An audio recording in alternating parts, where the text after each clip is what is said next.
Ladies and gentlemen, good day and welcome to the Balkrishna Industries Limited Q1 FY23 earnings call hosted by Anand Rathi Share and Stock Brokers.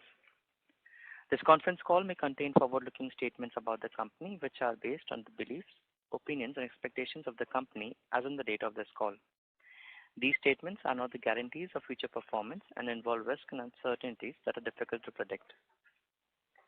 As a reminder, all participant lines will be in listen-only mode, and there will be an opportunity for you to ask questions after the presentation concludes.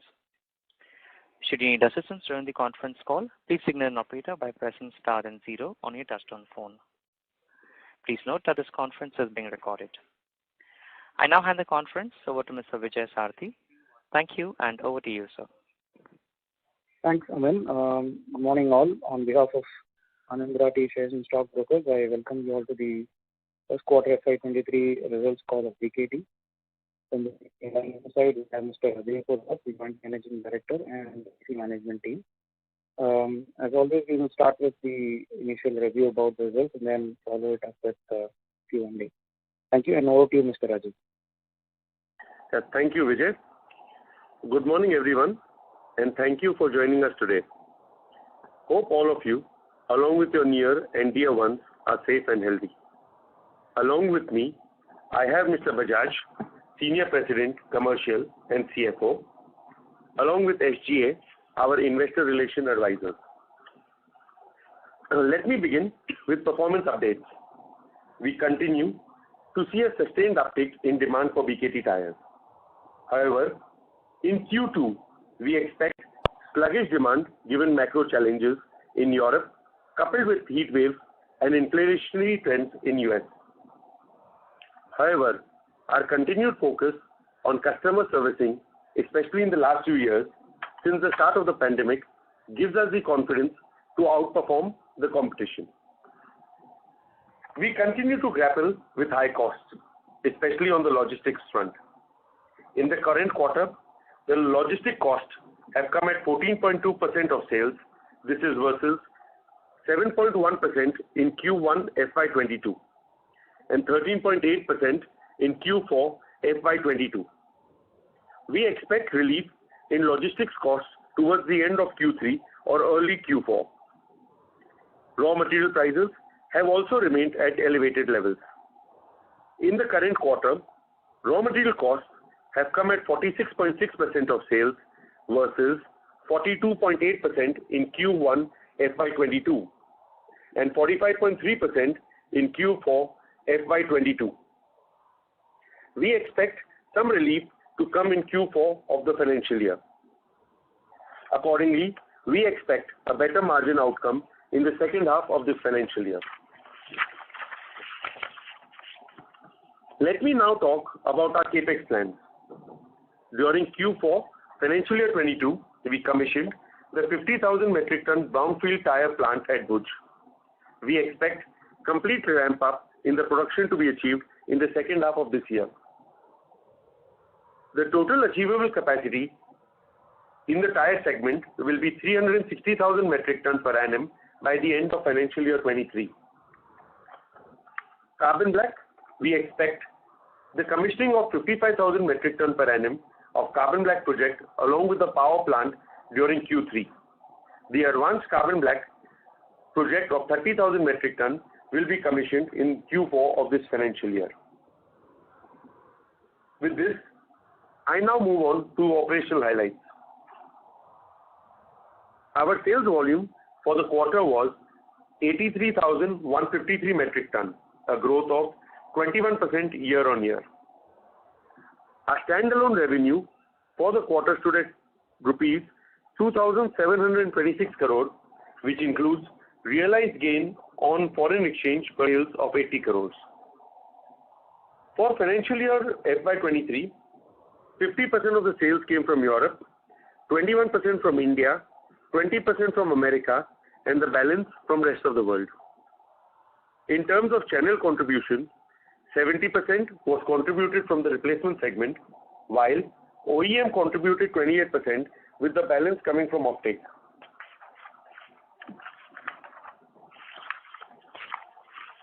In category, agricultural sector contributed 64%, while OTR, industrial and construction contributed 33%, and the balance came from other segments. The standalone EBITDA for the quarter was at 547 crore with a margin of 20.1% EBITDA. The EBITDA for the quarter has been impacted by higher logistic costs and raw material costs, in addition to higher power costs and investments in brand building for the quarter. Other income for the quarter stood at a loss of rupees 15 crore, while unrealized gain stood at rupees 26 crore. The other income loss was on account of MTM, loss of investments in equity mutual funds and debt. Coming to the net forex items, for the quarter, we had a net forex gain of rupees 117 crore. This includes realized gain of 91 crore and unrealized gain of 26 crore.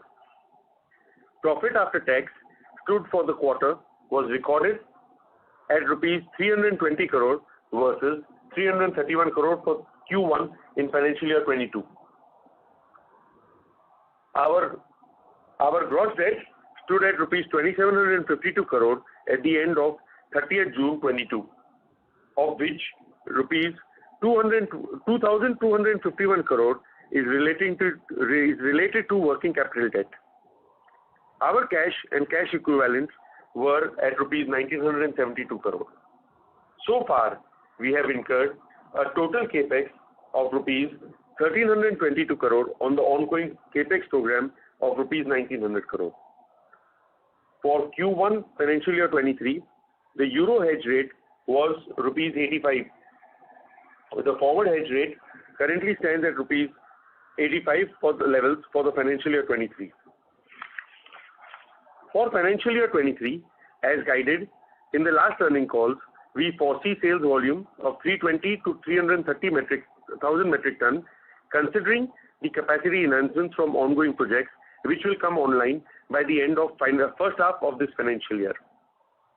However, there may be short-term challenges on account of inflationary trends, rising interest rates, as well as weather patterns in Europe. The Board of Directors has declared a first interim dividend of rupees 4 per share. With this, I conclude my opening remark and leave the floor open for question and answer. Thank you very much. Ladies and gentlemen, we will now begin the question and answer session. Anyone who wishes to ask a question may press star and 1 on the touchtone telephone. If you wish to remove yourself from the question queue, you may press star and 2. Participants are requested to use handsets while asking a question. Ladies and gentlemen, we will wait for a moment while the question queue assembles.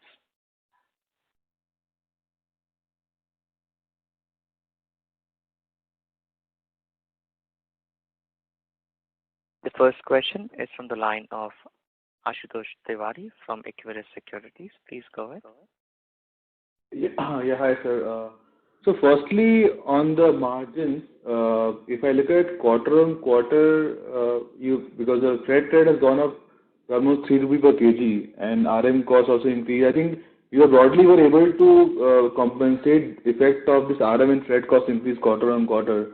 But other expenses are shot up almost significantly if you remove the expenses, remove the freight cost. So almost there is a 27% increase quarter on quarter in the other expenses.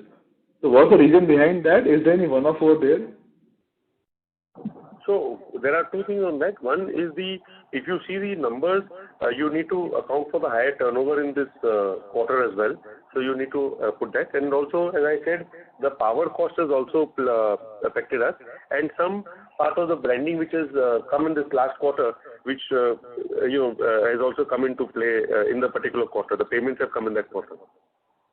Sir, I think the volumes have gone up roughly 8% quarter on quarter, but the other expenses have gone up 27%. So can you just break it up, the power cost increase quarter on quarter and this branding cost increase? I don't have the breakup right now, but we can connect off to that. Okay. And you also mentioned some losses in other income. Can you just quantify that or throw some light on that? Some losses on equity mutual fund and the debt mutual fund you mentioned, right? So there is an investment portfolio which was created last year, and to the extent that there is some losses in the equity and the debt portion of the investments that have been made. These are not cash losses, these are MTM in nature, and there can be some reversals going on. So that's why other income is negative in this quarter, adjusting for forex gains? Yes. And lastly, on the outlook side, you mentioned that there are some challenges in Europe. So is it because of this whole heat wave is the reason behind Europe? Or is there some other reason behind that? Yes, as I said, the weather patterns in Europe are playing a role.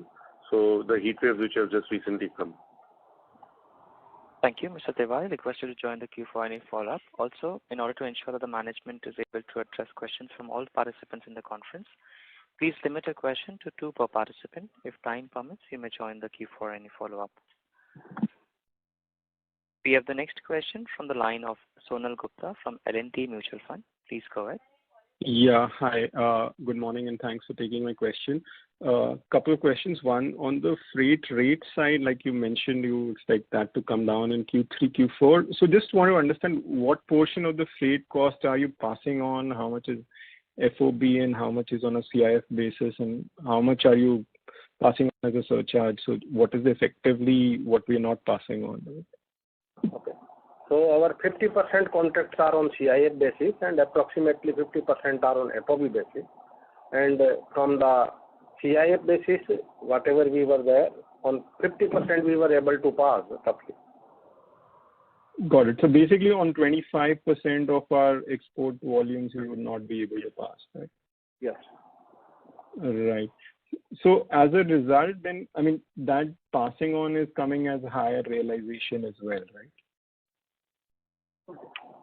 Marginally higher, yes. Not the whole impact of it, but marginally higher. Got it. Got it. Passing was also not fully, it was partially. Okay. Okay. So the CIF bit, then we can assume that 30 to 40% of CIF customers is not passed on. And just, I mean, continuing with Ashutosh's question on the demand outlook, and especially for the European market, I mean, like, what are you seeing? Is the market actually shrinking given the geopolitical issues? And I mean, if you could just talk about especially the agri-tire market, what is your expectation? So as of now, what we are seeing is there's no shrinking or anything. It is challenging. So we had, I mean, there's uncertainty and there's a challenge over there. Maybe, this quarter could be a little challenging, but overall the demand is yet not, I mean, it's not shrinking or anything. So we are confident of the numbers, but this quarter you may not see, I mean, this current quarter may be a little bit of a challenge. No, so that is coming because of then are the distributors cutting back on the inventory levels, or what is happening? Yes. I'm just trying to understand, like, the end retail demand, how is that sort of moving? End retail demand as of now is yet good. The distributors are cutting back on their stocks, what we are seeing, because of the uncertainty in the market space. Got it. Thanks. I'll join back with you. Thank you so much. Thank you. The next question is from the line of Lokesh from Vallum Capital. Please go ahead. Yeah, hi. Good morning, Rajiv and team. Just one question on my end. We have seen the number of SKUs increase from 2,700 to 3,200. And the quarterly volume has gone up from a run rate of approximately 65,000 to, this quarter at 83,000. How much would you attribute, that to the increase in SKUs? Just a broad idea, not anything specific. So the SKUs were built up over, it's not gone up in the last quarter. The number of SKUs have actually gone up in the last 1 year to about 15 months. Okay. And it's an impact of all of that coming together. So new SKUs help complete the basket. So trial lots of that are there, but with that the entire basket has gone up. So it's not fully attributable to only the new SKUs. There's more a mix. The basket rate remains the same. So new products. I'm just trying to understand the incrementally how much is coming from the new SKUs. Just an idea in terms of.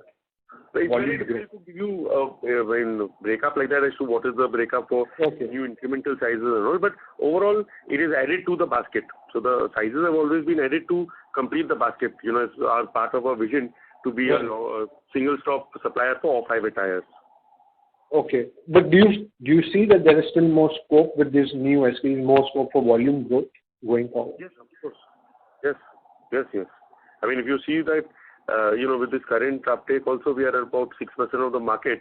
So, there's over 90% of the market available in that sense to grow. And the market itself is also growing. So there is huge scope. Okay. That's it from my side. Thank you so much. Thank you. The next question is from the line of Jinesh Gandhi from Motilal Oswal Financial Services. Please go ahead. Hi, sir. A couple of questions from my side. Firstly, can you share the data points on what was the RM cost or commodity cost impact in this quarter? Hello? Yeah. Next request to use the hand. Is it better? Your voice is not clear. Okay, just give me a second.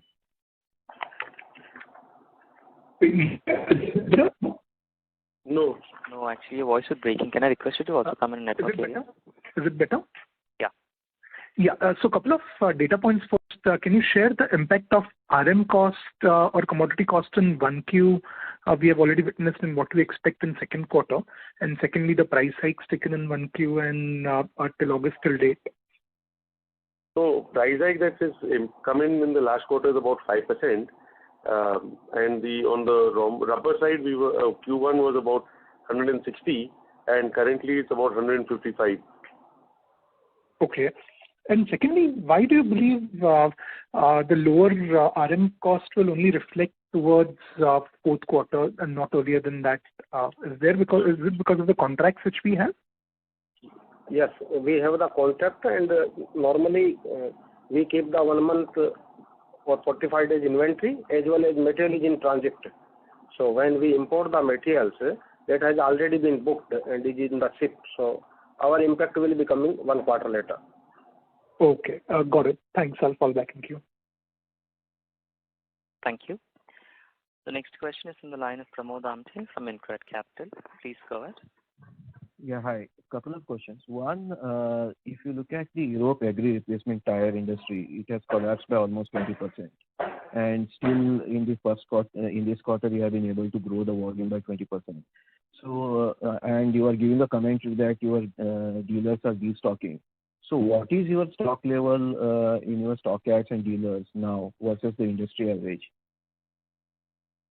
We don't have the breakup of what is there in our dealers' stock levels, but more or less the distributors are about 20% higher to what they were earlier, and their demand is yet going on, so the end user demand is yet strong, so they are reducing that level to bring it down. And second one is with regard to EBITDA margins. Even though some of the pressure seems to be transitory in nature, the commodity and also the freight, but it's like almost like a 5-year low margins for you. Considering that you have added capacity and there are excesses in costs which may have happened, do you plan to initiate any aggressive cost-cutting measures so that along with the market recovery, you should be able to get the margins back to the historical much faster? So cost cutting is a continuous step that goes on in the company. When we have good quarters also, it's not that we don't look into cost cutting. That is something that is done regardless of the result, because if we can save anywhere money, why we should not save? So that is not a result of this, but that is continuously ongoing. And the last question is, with regard to, if I look at your annual report, the exposure which you are taking for AIF and startup investments seems to be continuously going up. What's the rationale to fund it through the balance sheet? One. Second, can you give a guidance in terms of next 3 years, how much you plan to invest in this area? So as we told earlier that was done last year to park the funds, and now when the capex cycle comes, the money will be used for that. So we don't know. That was a temporary sort of nature parking of funds, which was done. Thanks a lot. And we do not foresee any new money going there. towards that. Thank you. Thank you. The next question is from the line of Rishi Vora from Kotak Securities. Please go ahead. Hi, sir. Thank you for taking my question. Just one question on realization, right? So historically, you used to do 260-265 rupees per kg of realization. And obviously, there is price hikes which you have taken, but there is also some element of, let's say, freight adjustments which happens in realization per kg.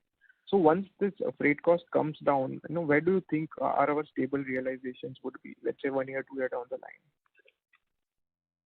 It's difficult to put a number and tell you this is where we will expect it to be because of the product mix and, it's FOB, CIF, so that will be difficult to put a number, but, there will be some, as we going down, there may be some cutback in the realization also because that will be needed to be passed on. But it's difficult to put a number and say this is where we expect the range to be. But what we can say that regardless of the realization, at the long term, we've always strived and maintained that our endeavor will be to maintain an EBITDA margin of 28 to 30% on long-term basis. Right. So, that is where we will strive to be. So just a follow on your current realization of, let's say, 325, 330 rupees per kg, what would be the freight related realization increase? If on this base, if you can give us some idea, that would be helpful. That we can't give that number now. Okay, sir. And sir, just a last question on, do you expect RM inflationary pressure in second quarter as well? Yes. And you haven't taken any price hike in the current quarter, as in the second quarter, in July and August, right? No. It's the market is challenging, so we are not able to pass on in this quarter. Okay, thank you so much. We just did a 5% in the Q1, so it's difficult to continuously pass on because, the marketplace at the moment. Okay, thank you, sir. All the best. Thank you. The next question is from the line of Nishit Jalan from Axis Capital. Please go ahead. Yeah, hi, sir. Thank you for the opportunity. Sir, two questions.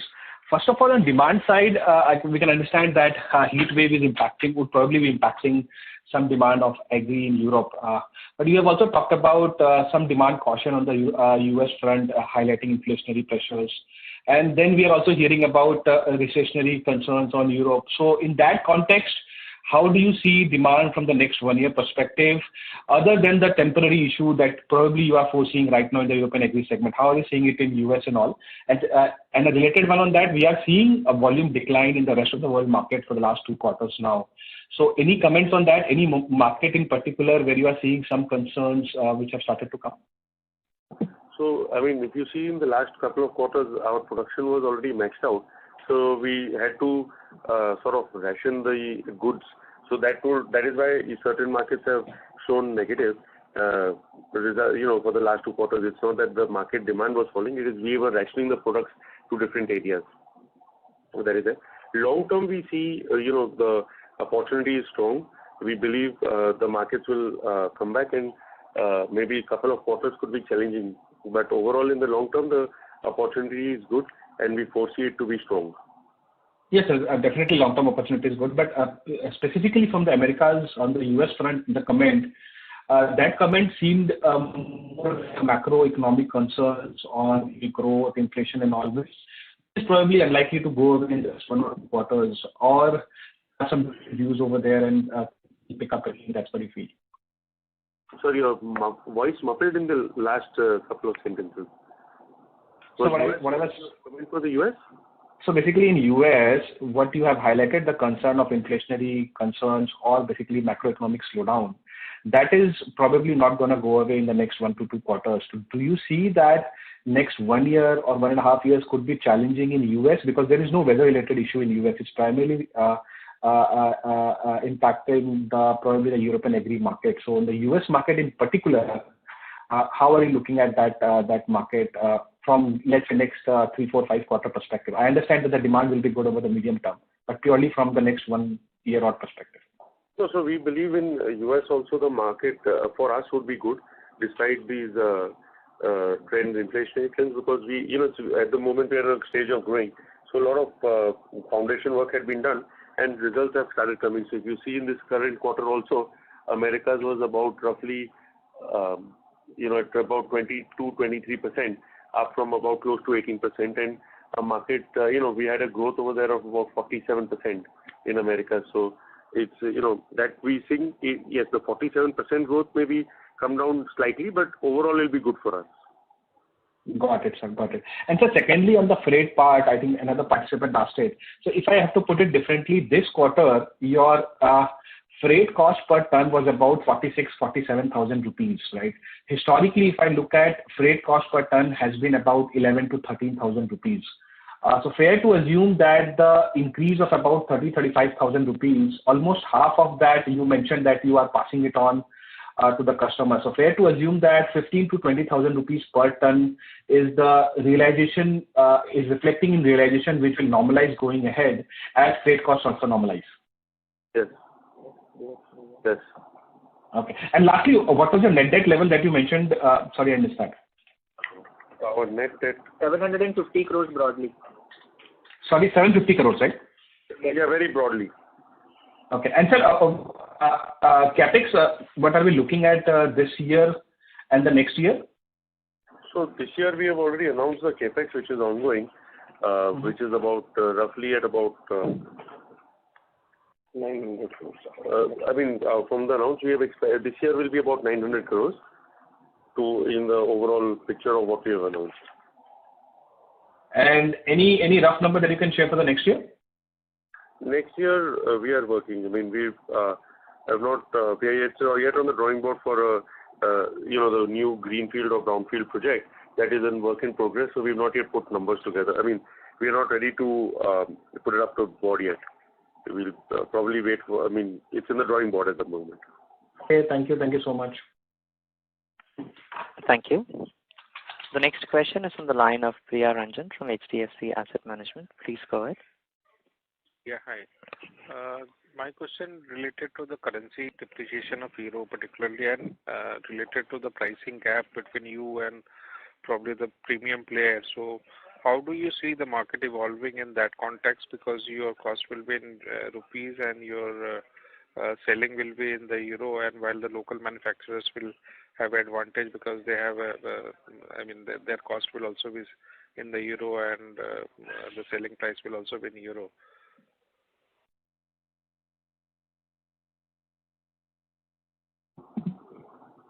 To the extent that we have exports here and then, there are imports of raw materials. So from a currency movement, there will not be too much of impact of the currency movement that you are seeing today. No, but the problem is with the euro. On net basis, we are hedged for the year, and that hedge currently stands at about 85 to a euro for FY23. Okay. But beyond that, so is the price, the future price hike will also be depending on the price gap between what you follow between, say, Michelin or the premium guys and you? And your raw material will typically be in dollars. So dollar has actually appreciated while the euro, etc., has depreciated. So, the cost side, you are seeing pressure in terms of dollars, but that can be offset probably from the sale of non-euro side. But the euro side, because that is the most heavy volume for you guys. So around 50% coming from the Europe side. The differential between tier 1 and us will continue to remain at the similar levels. The difference will continue at that same level. Okay. Thank you. The next question is from the line of Siddharth Bera from Nomura. Please go ahead. Yes, sir. Thanks for the opportunity. Sir, my question is on the capacity side. So right now, if you see, we are already at about 330, and you are saying you will reach by about 350 by the end of the year. So do you think for growth you may need to have more capex requirement or capacity coming up next year, or do you think current levels are sufficient for growth in the next year? So yes, we are, as I mentioned earlier, that we are already on the drawing board to look at either a brownfield or a new greenfield project. So once we have more details, we will share with you. But I think by that's in the pipe. So are absolutely right that it needs to be done, and we are working towards that. Got it. And generally, how long would you think it would be required for after you decide for the capacity to sort of come on stream? So if it's a brownfield, it will be about 1 year, and if it's greenfield, it will be about 15 to 18 months. Okay, got it. Thanks a lot. Thank you. The next question is from the line of Joseph George from IIFL. Please go ahead. Thank you for the opportunity. Just one question. So if I look at your previous down cycles, once demand weakens, it has lasted for 3 or 4 quarters, and we don't come across too many instances where 1 quarter demand is weak and then immediately the next quarter demand bounces back. This time, if I look at your guidance, you said that 2Q would be weak, but you've maintained your full year guidance, which implies that you're expecting a volume bounce back, say in 3Q and 4Q. So I want to understand, how is this weakness different compared to what we have seen in the past? How do you feel confident that after 1 weak quarter things will bounce back, and as a result you have maintained your full year guidance? That is one. And a related point is that you mentioned that underlying demand is strong, but distributors are cutting back inventory, because of which your offtake is lower. Do you think it's possible that the distributors are seeing things on the ground much better, because of which they're cutting down inventory in anticipation of upcoming weakness in retail? So if you can respond to that. Thank you. So I think your second part answers the first question. What we see is at the end user level, the demand is yet strong, and there is a good pickup over there. So that's why we are confident of these numbers. What we are saying that the destocking is happening at the distributor level because of the huge excess. I mean, there's been a big jump in the last quarter and last 2 quarters actually. Both the quarters have been higher than the previous ones. So that is now reaching them. Also, the shipping times have started to come down. So people are not, earlier what was taking 4, 5, 6 months to reach is now reaching in about 4 months, because availability of containers has eased out. So that's why they are also looking to hold back some orders and deplete stock and then reorder. So that's why we are confident that in the Q3, Q4, hopefully the demand will come back, because we don't see it as a retail issue. We see it only as a temporary destocking issue. Okay, but the reason that you gave, which is heat wave, etc., seems to be an end demand issue rather than a destocking issue. Those are heat waves are coming, but I mean, if you see last week again, parts of Europe had good rain. So those are that's why we said that its weather patterns in Europe are it's a challenge for us in the near term. But we are quite confident the way rain, the last 1 week rains have all started coming, that it may ease out. Got it, sir. Thank you. Thank you. The next question is from the line of Sanjay Satpathy from Ampersand. Please go ahead. My question again is relating to the demand. Are the dealers cutting down on their inventory primarily because they anticipate a price cut because most of the raw material as well as freight costs, etc., are going down? Yes. Yes. Okay. And unlike like last 2 years almost, you have been seeing this cost pressure, and you have been taking hit in the margin, and your long-term guidance, which probably which is not really being realized because of the cost pressure. But at the same time, considering how the dealers are behaving, so do you think then your long-term goal will get pushed out in terms of reaching back better margin? That you will be required to give price cuts much before the cost benefit kind of comes to you? No, we have been able to pull that in the past also. So we are quite confident we will be able to pull that. And then that's why we say that our endeavor is to maintain an EBITDA of 28 to 30% on long-term basis. And, we are quite confident with looking at our past experience that we've been able to do that.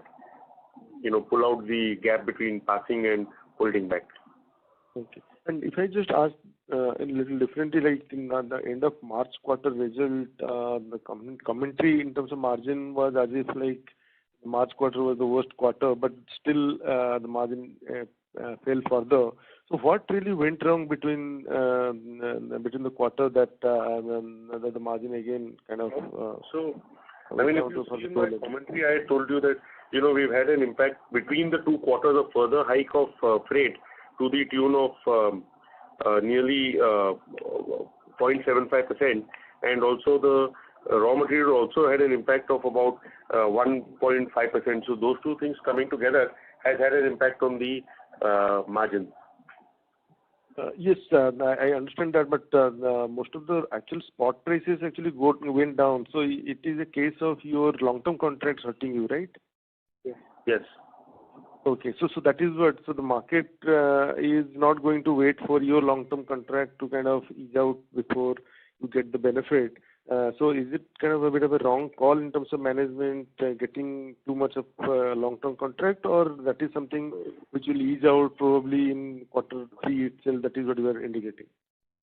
That is our normal business. Means whatever quarterly contract we are doing, that material comes in the up to mid of the next quarter, and 1.5 month inventory we are maintaining. So always there will be a gap of 1 quarter between the price correction between market and our price correction. Understood. So next, what I'm asking is that did you take excessive inventory or long-term contract because of the supply situation, or it was a normal business, so the 1 quarter time it will bounce back? That is the only difference. It's a normal business call, because it's difficult to always time that when will be the lowest or when it will fall. You will have a situation when you're waiting for stock, because also in the previous quarters availability was challenging. So if I had waited too long, there would be a situation where I would not be having material to produce. So that would be another problem. So it's, at the end of things, it's very easy to say that management did this wrong or right or what, but it's a business call which happens and it's continuous process. Okay. I was just trying to say that it was a normal business or a speculative kind of... No, we don't speculate. It is normal business. We only do our regular business. There's no speculation in our business. Okay. Thanks a lot, sir. Thank you. The next question is from the line of Basudev Banerjee from ICICI Securities. Please go ahead. Yeah, thanks. A few questions. One, as you rightly mentioned, that you are planning next round of capex either through brownfield or greenfield. Just wanted to know, out of 360,000 ton, Bhuj is now at 2 lakh ton. So how much incremental debottlenecking Bhuj can see? Is it 1 lakh ton more?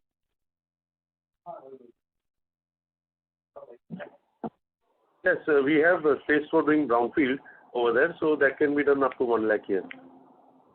Yeah.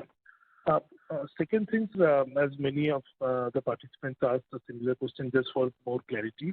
If I look at YOY volumes are more or less up around 20%, and other expenses are up more than 100%, part of which is because of multifold increase in freight costs, power cost inflation. Just wanted to understand, is there any temporary elevated brand building activity going on for past few quarters, which will culminate or nothing like that? All are sustainable brand building expenses in that line item. So a lot of the brand building, especially in the Indian cricket sector, happened in the last quarter. So those expenses have all come and clubbed together. And, so that is what you are seeing. It's not that it is increased. Our sponsorship related spends are for the year are between 120 to 130 crore, and that is continuing. So there's no sudden jump on that. It's just that it has come in 1 quarter. Some payments have come in 1 quarter. So if you can highlight, sir, out of that 120, 130, how much was in Q1 itself, that will give more clarity that expense will normalize in coming quarters, so will remain at that level for full year. Yes. So if you can highlight, sir, what was the quantum accounted in this quarter? Right. We don't have that exact number now. But one can assume to be almost half of the full year number. Will that be right, sir? About 40%. Around 40%. Okay. Thanks. And last question, sir, like with many participants also asked, so will it be right to assume that till date, where we are more than almost halfway through Q2 itself, despite heat waves and adverse macro issues, retail demand in Europe for you is still very much steady? Yes. The retail demand is steady. Yes. That's why we are confident of hitting those numbers. Sure. Thanks. That's all. Thank you. The next question is from the line of Chirag Shah from Edelweiss. Please go ahead. Yeah. So thanks for the opportunity. So my first question is a follow-up on the investments in equity instruments directly indirectly that you have done. So 22, we saw a reasonable jump, including if I take into account ETFs also that you have parked money. Generally, in the past, you have not chosen equity instruments in that. So what has changed and how should we look at it? So as we said, there is no change. It was just temporary parking when money was available. So and because those times the debt rates were very, very low, and that's why we had done this. But as we've already said in my earlier commentary, that no new money will be put in that. So as the capex cycle comes, this money will be used for that. So it's just a temporary arrangement done since we had the funds at that time. Okay. And the second question was on the outlook that you shared. See, when I look at your per kg of per ton cost sequentially, there seems to be the freight cost is also has not gone up significantly, maybe by a rupee or so per kg. Okay, see, I'm talking Q4 to Q1. Yes. Okay, so the sequential increase is not as significant as you are indicating in that sense. So, how does your contract on this work for you? We can see a immediate reduction in your freight cost as the rates go down, or even there could be some lag. No, there should not be a lag. There you'll see an immediate impact, positive impact. And that impact, when can we expect? Can we expect from Q2 itself, given that the rates have started coming down, or it will take some time? So what we said is that we'll start seeing the benefit from this quarter itself, but significant impact by the time you start seeing it, because it starts slowly and then it builds up. So you'll see the big chunk of that relief in the end of Q3. End of Q3. Okay, and the last question on demand. Now, while you are confident about achieving your guidance number, if push comes to the shove between volumes and margins, how would you look at, given the macro uncertainty which is there, and beyond the point, even you may not have clarity on that. So would you look at achieving the targeted volumes at the cost of profitability, because utilization is more important than margin, or you would focus on per kg or per EBITDA per ton profitability? So how should we understand the balance from here on, assuming there is uncertainty actually turns on the adverse side for us? So for us, margins and profitability is more important. We have never compromised on that. So we will always focus to build that. So if we have to choose between one, it would always be margins. Okay, sir. Thank you very much. Thank you. The next question is from the line of Sameer Dosani from ICICI Prudential AMC. Please go ahead. Hi, thanks for the opportunity. I think maybe this is answered, but just to understand, when I look at sequential per kg metrics, right? Your realization has gone up by 12 rupees, raw material cost maybe by 9 rupees, and freight by 3 rupees. So your realization really covers the impact, right? But if I look at EBITDA per kg, it has fallen down by 10 rupees sequentially. And can you explain? We have answered it, but can you explain what is the kind of impact that's there in this quarter, and how can we assume or maybe look at this number going forward in few quarters? So you have to add the power cost also, because as the demand went up, we did not have our own captive power plant on place, so we had to use coal, which was having an impact on the power cost. And as for that, already the power plant is going to be set up. It's in final stages. With Q3 of this year, we should have that on board. So that should have a significant change in the power cost. And also as I mentioned, that some of the advertising and branding cost for the whole year came in this quarter. So Right. that should ease off. Right. And how, just to understand this advertisement, how big would it be, I mean, in this entire scheme of things, just for this thing? I don't have those exact number breakups on that. Okay. And secondly, when I look at your employee expenses on a sequential basis, it has gone up by 20%. Is there some one-offs, or do you expect this to continue, or what is the trajectory that would be there in this employee expenses? So as you see, I mean, in the last quarter, we had incremental new plant come up. So those costs have come where the whole production is not come, because that is a modular, production increases modularly, but the manpower we have to take fully on board. And also during the summer months, we normally have some incentive for the people because, to retain them. So those two things have come in that quarter. Okay. And, if you can, obviously you have provided a trajectory around the margins, but if you can you just provide some outlook on a per kg? How do you see that panning out? Will it go back to the earlier? How do you see that, I think, in next few quarters? I mean, all I can say is that we are expecting relief on logistics and on raw materials, so those should come back. Our endeavor is to hit 28 to 30%.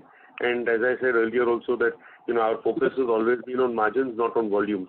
So those things is where we see very difficult to put a number on every quarter, where do we see the numbers going next quarter, what is that. But yes, we see some relief in both the areas where our major pain is. And also power and fuel, we have already initiated the captive power plant coming up, and that should also impact. So all the three areas which were a pain, you will see relief in that.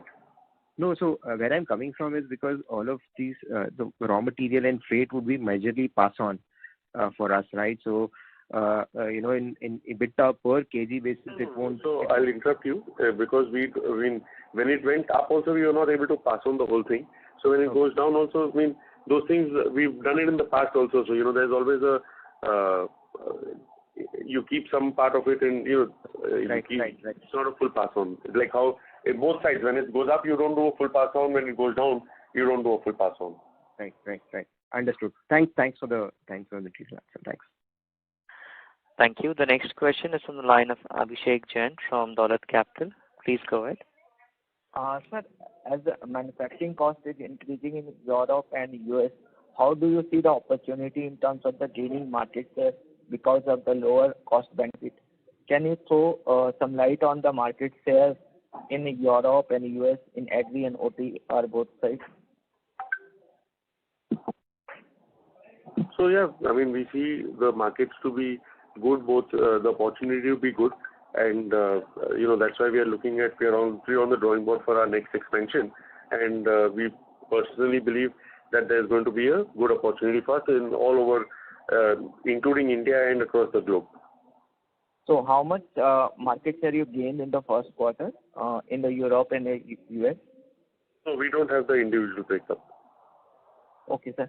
And your contribution from Europe is going down in percentage and absolute terms, and contribution from absolute terms. It's going down in percentage terms, but not absolute terms. So is it because of the So percentage may go down, but the absolute term is growth. There is a growth, about 14% growth is there on number terms, on absolute numbers. So Europe on a YOY basis has grown 14% in volume terms.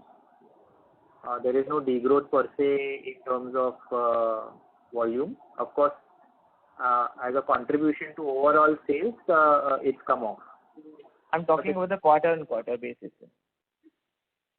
Quarter-on-quarter basis. So yeah, Q4 and Q1 are never to be compared. Yeah, because they're all cyclic businesses, no? So you can't compare the year quarter-on-quarter. Okay. So you have lost some volumes in the Russia and Ukraine. So what is the percentage of that, sir? No, that's not a big part of Europe for us at the moment. So we did not see any major impact of that. Okay. And my last question is related with the Indian market. In this quarter, we have seen a higher versus the other markets. Is it the region of the sharp contraction on the margin side also? Is it also a reason for the sharp contraction in the margin side? How much? So how much difference is the margin of export versus domestic, sir? Domestic is always 2-3% cheaper as compared to export. So that is the reason. Okay, sir. That's all from my side. Thank you. The next question is on the line of Senthil Manikandan from iThought PMS. Please go ahead. Hi, sir. Good morning. Thanks for the opportunity. Sir, my question is from the competition perspective. We have seen a couple of major players who are expanding the capacity on the off-way tires in India, and also a new player has put up a full greenfield plant in Gujarat. So they are also planning to export from here, and the business model is quite similar to the company. So if you could just share your thoughts on the same thing. Thanks. So what we are saying is at BKT we see for BKT the branding that we have done over the last 5, 6, 7 years has really helped us grow. Our brand equity has grown, brand recognition has grown, brand acceptability has grown, and with the current market share of 6%, we believe there is an opportunity for us to grow in our business, for which we are looking and seeing how we can further capitalize on this opportunity. And that's why we are looking at expansions. Okay, sir. Thank you. Thank you. The next question is on the line of Ashutosh Tiwari from Equirus Securities. Please go ahead. Yeah, hi. You mentioned that the stock per distributor is 20% higher. So is it like quarter on quarter higher, or it is compared to pre-COVID normal stock levels it is higher by 20%? It's between year-on-year quarter, compared to the 2 quarters yearly.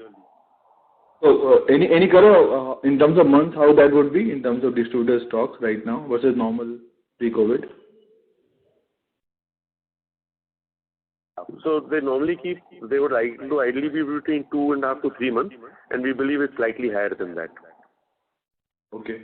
And secondly, how do you see the competition with Chinese companies?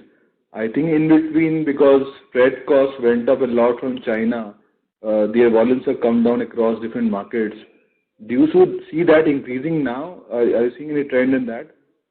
No, we are not. At the moment, we are not seeing any trend in that. Okay. Thank you. That's all from my side. Thank you. Thank you. The next question is on the line of Ronak Sada from Systematics. Please go ahead. Yeah, hi. Sir, a couple of data points. Firstly, the Bhuj production and the raw material cost, synthetic rubber and steel wire, if you can share.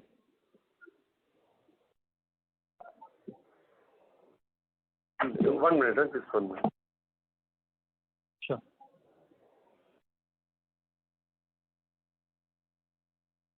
So we don't give plant price breakup, but total production is about 84,000 tons. Okay. And synthetic rubber cost varies because 2 different variants are there. It is 160, 65 to 200 rupees per kg. Okay. And steel wire? Steel wire is around 110 rupees a kg. Okay. And sir, did I hear it correct? Did you say net debt at 750 crores? Yes, approximately. Okay. But because in quarter 4, the net debt was around 1,900 crores. So is there a very sharp movement? So there is a gross debt of 2,750 crores. Yes. And 1,900 was the gross debt. So gross debt today is about 2,750 crores, and we have cash and cash equivalents of 1,975. So broadly, it's about 750 crores of net debt. Got it. My mistake then. Sir, thanks for that. And secondly, sir, if you can help us understand now, how is our exposure to USD denominated cost, both on operating level and capital investment side, and is that also a big part in how our realization and costs are moving both in tandem, and hence the margin looks optically lower? So if you can just help us understand what are the USD denominated costs right now. I think there is a natural hedge between the dollar expenditure and dollar earnings. So broadly, there is no structural change in terms of how the currency is impacting the business. INR depreciation versus USD, that would inflate both our top line and the expense side as well, right? Correct. But from a margin perspective, that's From margin perspective. a major challenge. Got it. And lastly, again on the demand scenario, based on the second half run rate, then do you believe it can cross upwards of 1,75,000? Is that the kind of estimate are we building in, given Q2 will be weak, or despite, when you say Q2 weak, is it more like a substantial drop in volumes quarter on quarter? How exactly do you define when you say it will be tepid? So we don't want to put a number to it. We've given the directional movement, and we are quite confident of that. Okay. Great. Thank you. Thank you. The next question is from the line of Abhishek Singhal from Naredi Invest. Please go ahead. Good afternoon, sir.